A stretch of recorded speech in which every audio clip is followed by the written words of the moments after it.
Mesdames et messieurs, bonsoir, bienvenue. Voici les trois grands titres de ce 20h.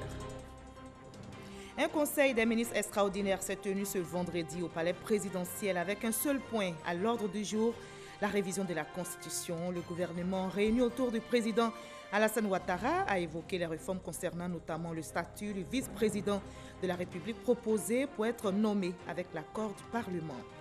À la veille de ce conseil, le président Alassane Ouattara s'est adressé à la nation devant les députés et les sénateurs à Yamoussoukro. Hier jeudi, il a fait le bilan de sa gestion à la tête de l'exécutif ivoirien depuis 2011. Avant d'annoncer qu'il ne briguera pas un troisième mandat, nous reviendrons sur quelques points de ce bilan dans ce journal.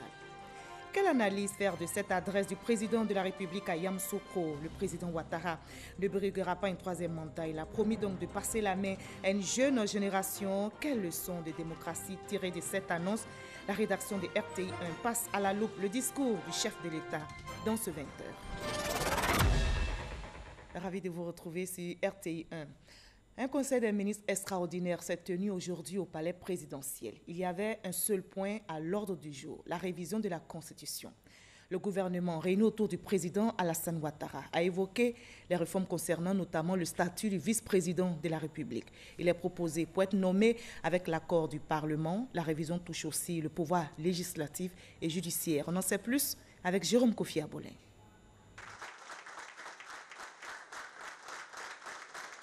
Toute particulière, la réunion des membres du gouvernement avec le président de la République, Alassane Ouattara, ce vendredi au palais présidentiel l'a été de par son caractère de rencontre extraordinaire. À l'ordre du jour, un seul point sur la révision de la Constitution datant de novembre 2016. Point en relation non seulement avec la continuité des activités parlementaires et l'organisation judiciaire, mais aussi et surtout le statut du vice-président de la République. Le vice-président de la République est proposé pour être nommé avec l'accord du Parlement. Il s'agit là de pérenniser l'expérience actuelle probante de la collaboration harmonieuse au sommet de l'exécutif.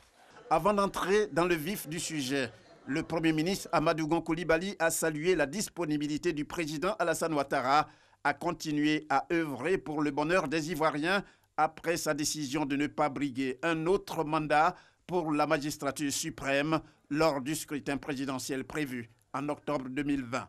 Monsieur le Président, vous avez pris une décision, mais heureusement que dans votre message, vous nous avez rassurés en disant que vous serez là pour vos conseils avisés.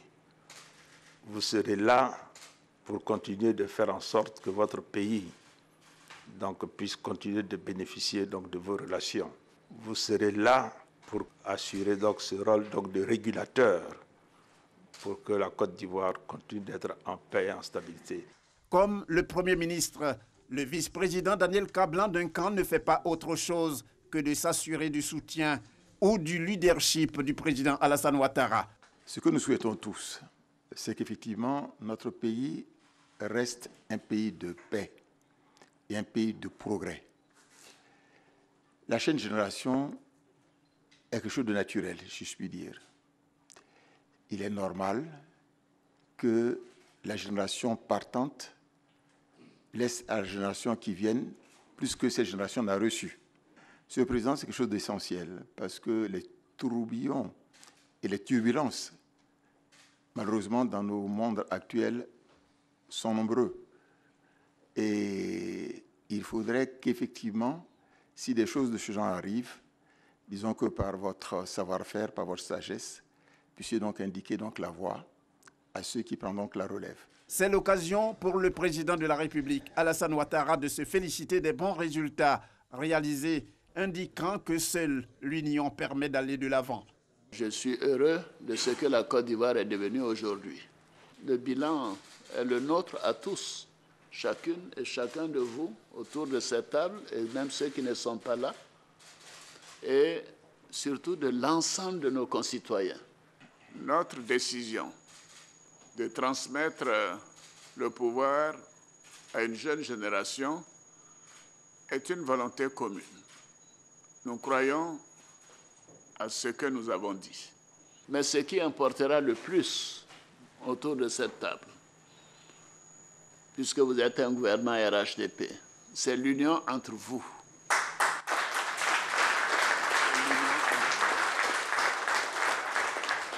C'est que vous soyez ensemble pour choisir le chef d'équipe qui va nous succéder. Parce que c'est dans l'union que vous réussirez. Si vous n'êtes pas unis, la Côte d'Ivoire aura des problèmes et ce sera votre responsabilité. Et le président Alassane Ouattara de conclure en prenant rendez-vous pour un conseil politique prévu jeudi prochain. Conseil au cours duquel des informations, selon le chef de l'État, seront données dans le cadre d'une sensibilisation pour galvaniser les membres de la famille Oufouettis en vue des prochaines échéances électorales. Voilà, en cas d'impossibilité d'organiser les élections parlementaires, il est proposé que le Parlement demeure en fonction jusqu'à l'organisation des dites élections. La réforme évoque également la disparition de la Cour suprême et les 3 institutions représentatives du pouvoir judiciaire seront la Cour de cassation, le Conseil d'État et la Cour des comptes. Je vous propose d'écouter le porte-parole du gouvernement, Sidi Tiemoko Touré, pour nous faire une idée complète de cette révision de la Constitution. Ce vendredi 6 mars 2020, un conseil des ministres extraordinaire s'est tenu de 12h à 13h30 au palais de la présidence de la République à Abidjan, sous la présidence de son Excellence M. Alassane Ouattara, président de la République et chef de l'État. L'ordre du jour de cette réunion comportait un point unique suivant, mesures générales, incluant bien sûr un projet de loi. Au chapitre des mesures générales, au titre du ministère de la Justice et des Droits de l'Homme, le Conseil a adopté un projet de loi de révision de la loi numéro 2016-886 du 8 novembre 2016 portant Constitution de la République de Côte d'Ivoire. Le 8 novembre 2016, à la suite du référendum du 30 octobre de la même année, la Côte d'Ivoire s'est dotée d'une nouvelle constitution. Et il s'agissait, à travers cette nouvelle loi fondamentale plus moderne, épousant l'ère du temps, renforçant les institutions de la République et respectant les engagements internationaux souscrits par l'État de Côte d'Ivoire, de renforcer la paix et la stabilité politique dans notre pays. La mise en œuvre de la Constitution du 8 novembre 2016 a permis de constater sa pertinence. Cependant, il apparaît nécessaire, dans le souci d'améliorer cette Constitution, d'y apporter quelques ajustements. C'est tout le sens du présent projet de loi portant révision de la Constitution, initié conformément à l'article 177 de notre loi fondamentale. Plusieurs réformes sont ainsi concernées, parmi lesquelles la réforme concernant le pouvoir exécutif qui est relative au statut du vice-président de la République. Le vice-président de la République est proposé pour être nommé avec l'accord du Parlement. Il s'agit là de pérenniser l'expérience actuelle probante de la collaboration harmonieuse au sommet de l'exécutif. Ensuite, nous aurons la réforme concernant le pouvoir législatif relative à la continuité parlementaire. Ainsi, en cas d'impossibilité d'organiser des élections parlementaires, il est proposé que le Parlement demeure en fonction jusqu'à l'organisation des dites élections. Complémentairement, une réforme concernant le pouvoir judiciaire ayant trait à l'organisation judiciaire. Celle-ci vise à consacrer la Cour de cassation et le Conseil d'État comme des institutions de la République au même titre que la Cour des comptes. Ainsi, la Cour de cassation, le Conseil d'État et la Cour des comptes deviennent les 3 institutions juridictionnelles représentatives du pouvoir judiciaire et consacrent à cet effet la disparition de la Cour suprême. Enfin, D'autres modifications ont été ajoutées qui portent sur l'aménagement, la réparation d'omissions et la clarification et la reformulation de certaines dispositions. Pour conclure, certaines dispositions transitoires seront proposées pour être abrogées. Ainsi se présente le corpus allégé. Nous avons eu bien sûr un point de divers qui porte sur le prochain Conseil des ministres qui aura lieu le mercredi 11 mars 2020 à 17 h. Voilà, à la veille donc de ce Conseil des ministres extraordinaire, le président Alassane Ouattara s'est adressé à la nation devant les députés et les sénateurs à Yamoussoukro hier jeudi 5 mars. Donc, il a fait le bilan de sa gestion à la tête de l'exécutif ivoirien depuis 2011 avant d'annoncer qu'il ne briguera pas un troisième mandat. Je vous propose de revenir dans ce 20 h sur quelques points de ce bilan. C'est une sélection faite par notre reporter Awa Touré. En 2010, j'avais pris l'engagement de renforcer l'accès à l'eau potable et à l'électricité. Aujourd'hui, grâce à nos efforts, près de 80% des populations ont accès à l'eau potable dans nos villes et dans nos villages, contre 55% en 2011. Pour l'électricité, tous les villages de plus de 500 habitants seront électrifiés d'ici la fin de cette année 2020. Le taux de couverture qui était de 69% en 2019 sera de 80% en 2020, contre 33% en 2011. Ainsi, le nombre d'abonnés à l'électricité est passé de 1 million à 2,4 millions de 2011 à 2019. En 2010, j'avais pris l'engagement de construire et de réhabiliter 5 hôpitaux et 100 centres de santé. Nous avons construit 10 nouveaux hôpitaux généraux. Nous avons réhabilité 22 centres hospitaliers généraux, les CHR, 78 hôpitaux généraux et 233 centres de santé urbains. Nous avons doté la Côte d'Ivoire de centres spécialisés, offrant des plateaux techniques uniques dans la sous-région. Il s'agit notamment du Centre national de radiothérapie pour le traitement des cancers et de l'hôpital mère-enfant de Bingerville. Le taux d'accès aux services de santé est ainsi passé de 44% en 2012 à 69% en 2019. En 2010, j'avais pris l'engagement de procéder à la réhabilitation de 30 000 km de routes. Ce sont 40 000 km de routes et de pistes rurales qui ont été réhabilitées en 8 ans. De plus, nous avons construit 22 ponts, bitumé 545 km de routes neuves interurbaines, 115 km d'autoroutes et 245 km de voiries.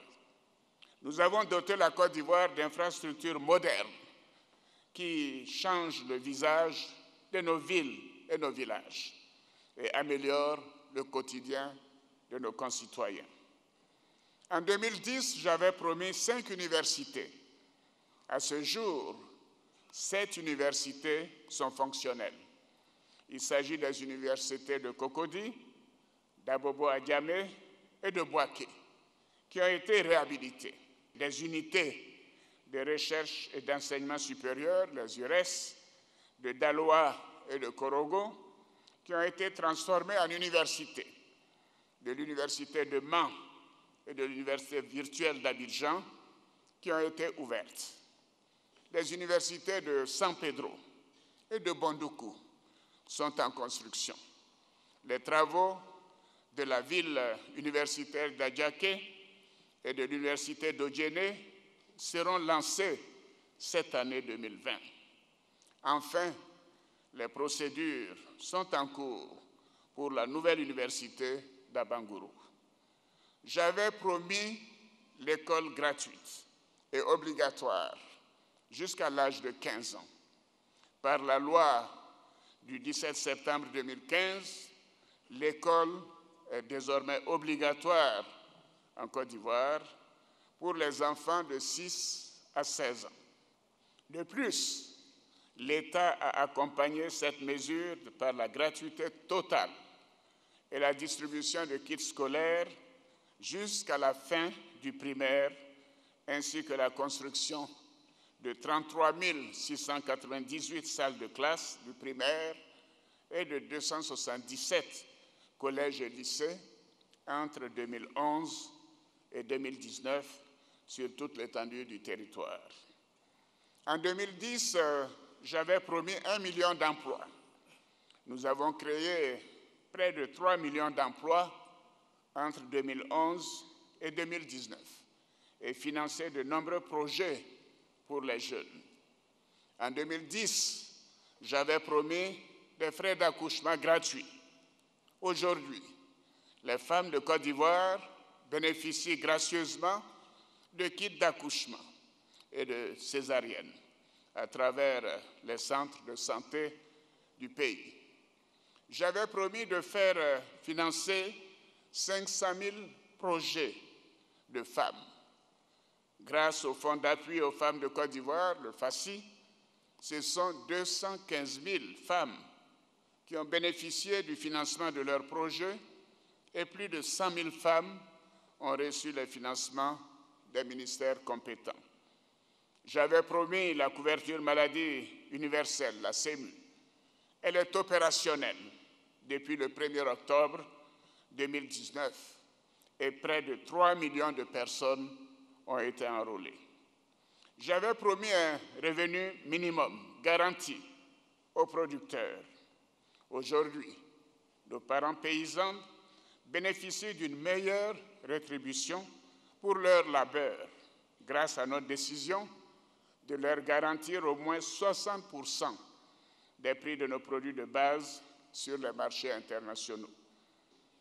Mes chers compatriotes, ce sont là une partie de nos résultats. Voilà, les sénateurs et les députés réunis à la Fondation Félix Houphouët-Boigny pour cette adresse du chef de l'État ont réagi à son discours. Qu'en pensent-ils? Quels sont leurs commentaires? Nous les écoutons au micro de nos reporters. Rendre hommage au président Ouattara, un homme exceptionnel, un leader hors pair, qui a mis la Côte d'Ivoire à un niveau très élevé. Il décide de partir. J'avoue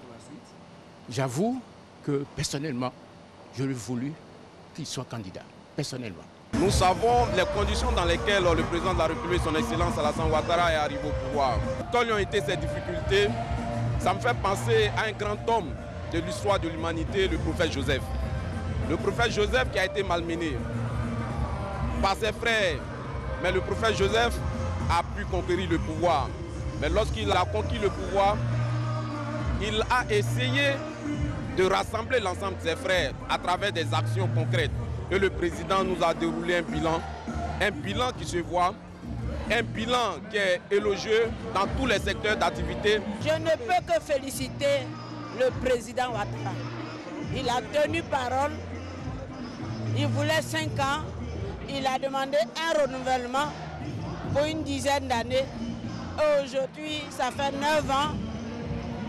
Devant, solennellement, il vient de dire qu'il n'est plus candidat. Il y a très peu d'Africains comme lui qui pourraient prendre une décision comme celle-là.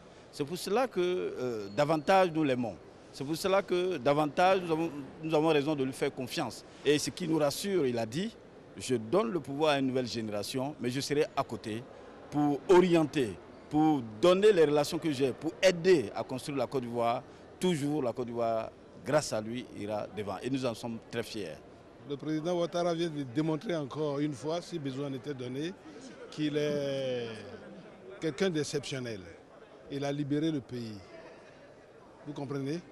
Personnellement, ce discours doit rentrer dans l'histoire politique de la Côte d'Ivoire. C'est un homme de parole.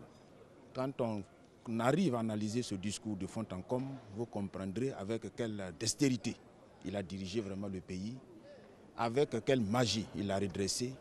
Et quand vous regardez ces résultats obtenus en moins de 10 ans, je pense que nous, en tant que parti, le RHDP, nous nous réservons le droit vraiment de statuer sur cette grande décision vraiment qui vient d'être prise par le président de notre parti, le président de la République de Côte d'Ivoire. Le président Alassane Ouattara ne briguera pas un 3e mandat. Il a fait l'annonce hier jeudi donc devant le Congrès et a promis de passer la main à une jeune génération.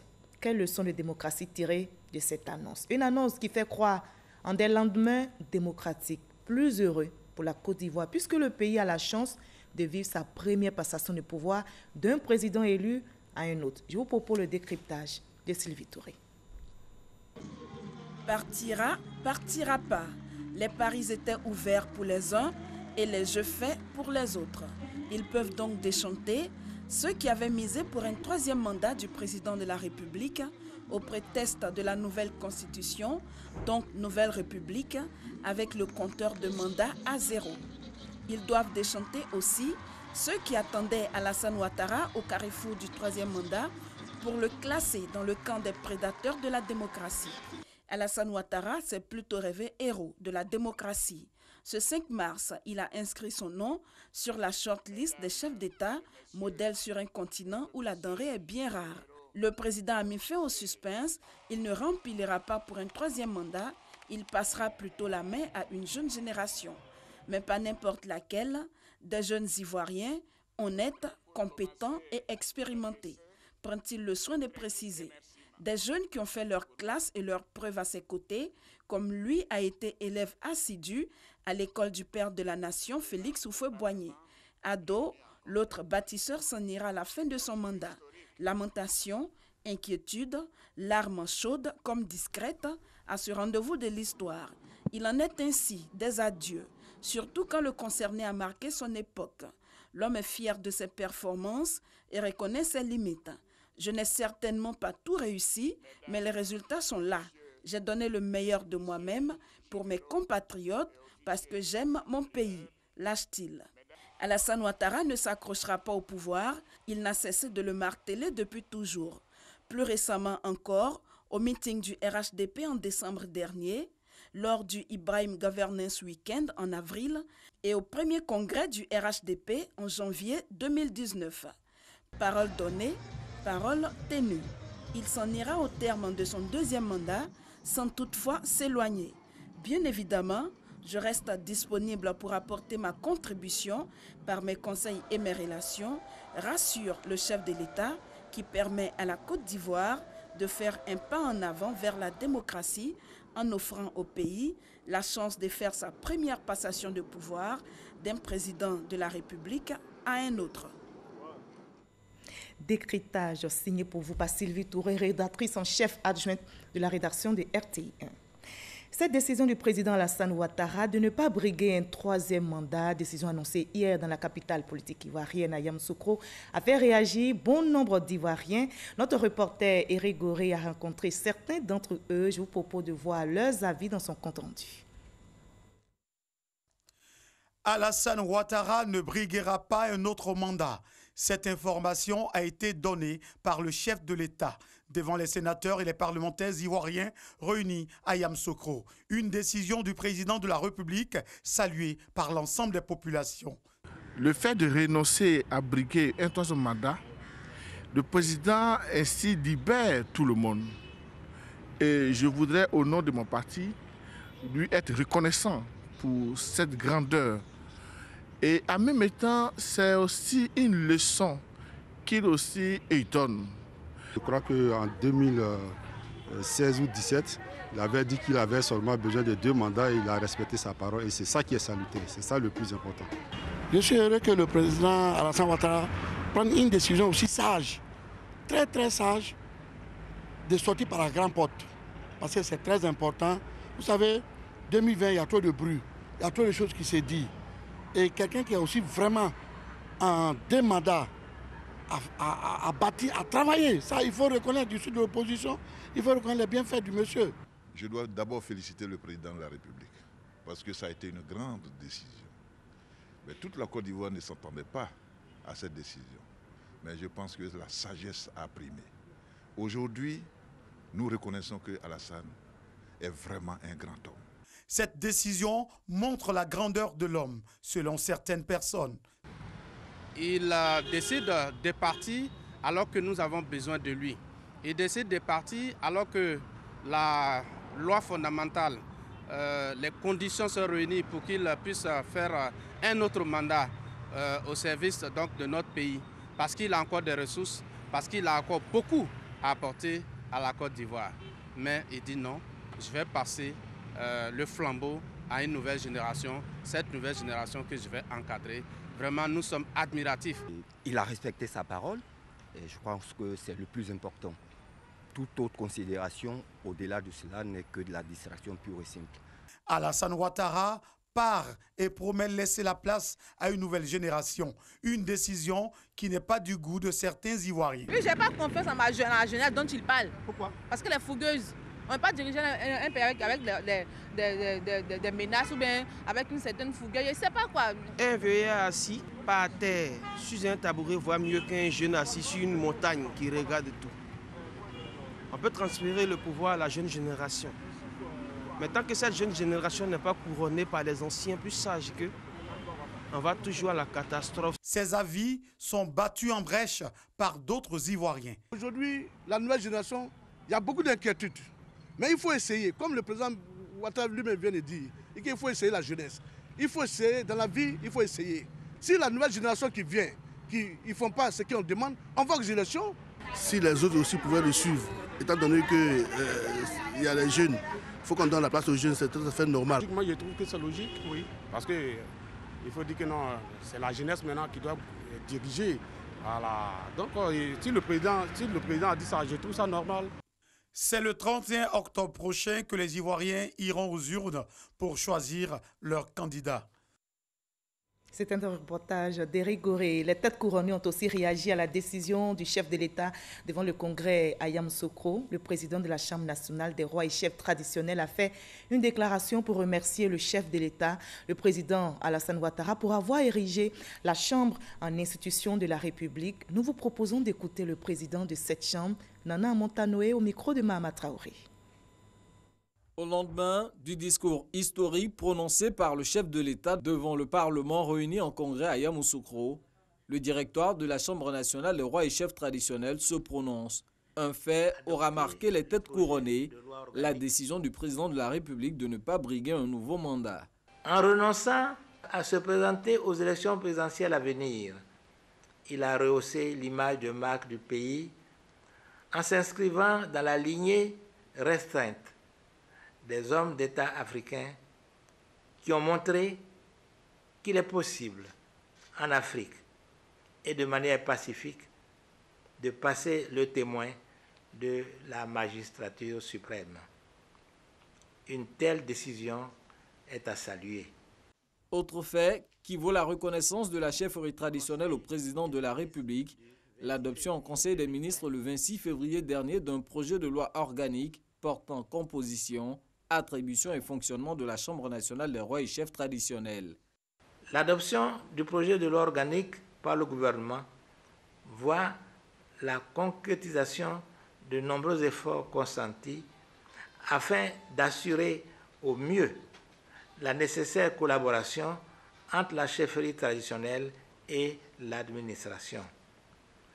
Il s'agit là, à n'en point douter, d'une opportunité offerte de conjuguer nos efforts pour le bien-être des communautés, la cohésion en leur sein et l'unité nationale. L'adoption prochaine de ce projet de loi par les deux chambres du Parlement verra la Chambre nationale des rois et chefs traditionnels devenir une institution de la République conformément à la Constitution. Et voilà, c'est avec cette déclaration de la Chambre nationale des rois et chefs traditionnels de Côte d'Ivoire que nous refermons ce chapitre consacré à l'adresse du président de la République, Alassane Ouattara, devant le Congrès, hier jeudi à Yamoussoukro. Je vous livre à présent ce communiqué qui vient de nous parvenir. Le gala de la Fondation Children of Africa, initialement prévu le vendredi 3 avril 2020 à Abidjan, est reporté au vendredi 12 juin 2020 en raison de l'épidémie du coronavirus qui sévit actuellement dans le monde. Bien que la Côte d'Ivoire ne soit pas directement touchée, nous avons décidé de prendre cette mesure en signe de solidarité avec les pays qui se battent contre ce virus. Les réservations restent valables. Communiqué signé de Dominique Ouattara, présidente de la Fondation Children of Africa, première dame de Côte d'Ivoire. Voilà, l'actualité est donc dominée par le Covid-19 ou encore coronavirus qui sévit dans le monde.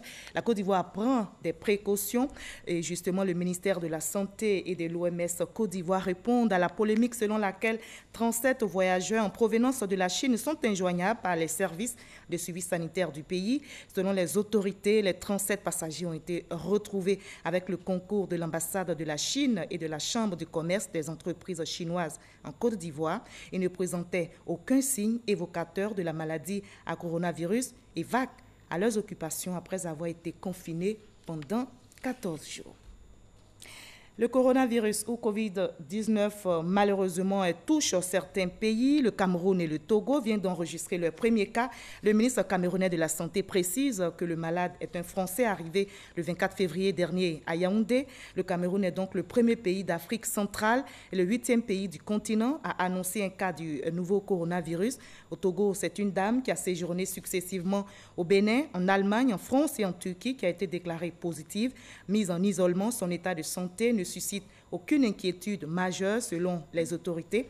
Une réunion du comité de crise présidée par le chef de l'État togolais a été tenue aujourd'hui même et toutes les mesures sont prises pour éviter la propagation de ce virus mortel. On va refermer ce journal par un communiqué. Il émane de l'Assemblée nationale de Côte d'Ivoire. M. Amadou Soumaoro, président de l'Assemblée nationale de Côte d'Ivoire, convoque, mesdames et messieurs, les députés à la séance d'ouverture de la deuxième session extraordinaire de l'année 2020 qui se tiendra demain samedi 7 mars 2020 à partir de 10h à l'hémicycle du Palais de l'Assemblée nationale. À l'ordre du jour de cette deuxième session extraordinaire, la révision de la Constitution est communiqué signé du secrétaire général Alain Akakpo Adra. Merci de votre aimable attention. Je vous retrouve avec le même plaisir demain à 20h. Mais aujourd'hui à 23h, vous avez rendez-vous avec Kolo Klubali. Très belle soirée sur RTI1.